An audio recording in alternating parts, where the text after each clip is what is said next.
Bonjour, aujourd'hui j'aimerais vous parler des communes et plus largement de démocratie locale. Au cours de ces dernières années, les communes ont perdu de nombreuses prérogatives. Plus de responsabilités, mais moins de pouvoir.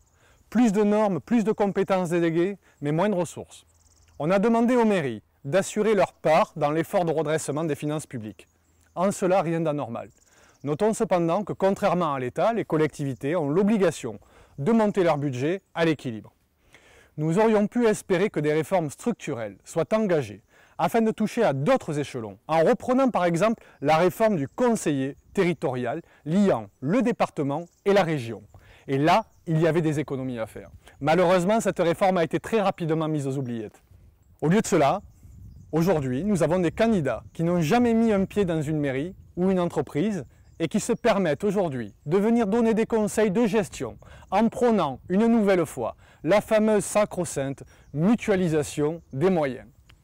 Et en tentant une nouvelle fois de faire croire aux citoyens que le mal de notre société, ce sont les communes et ce sont les communes qui coûtent cher. J'aimerais leur dire que la grande majorité des communes sont bien gérées et que 80% des élus y sont des bénévoles.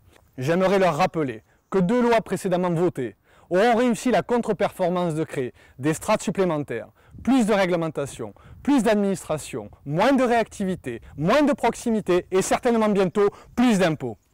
Depuis quelques années, je défends plus que tout la libre administration des communes parce que je ressens comme une profonde injustice le fait de priver tous nos concitoyens de cet échelon démocratique et de ce degré d'action.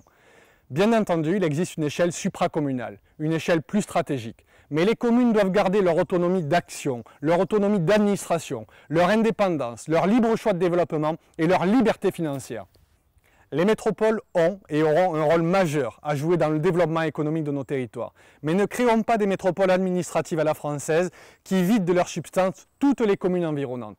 Regardons ce qui se passe ailleurs et nous verrons que les grandes métropoles mondiales qui comptent aujourd'hui et qui réussissent sont celles qui évoluent dans un espace macroéconomique prônant la liberté d'entreprendre et ménageant des espaces de liberté individuelle et collective favorables aux initiatives économiques. Oui, je suis profondément libéral, mais je veux des politiques de bon sens. Je fais campagne dans cette circonscription depuis des mois. Non, je ne suis pas parachuté comme d'autres candidats qui la découvrent depuis 15 jours et qui font campagne depuis 15 jours. Sachez que je suis particulièrement attaché à notre territoire et que je me battrai pour le défendre. Je vous remercie.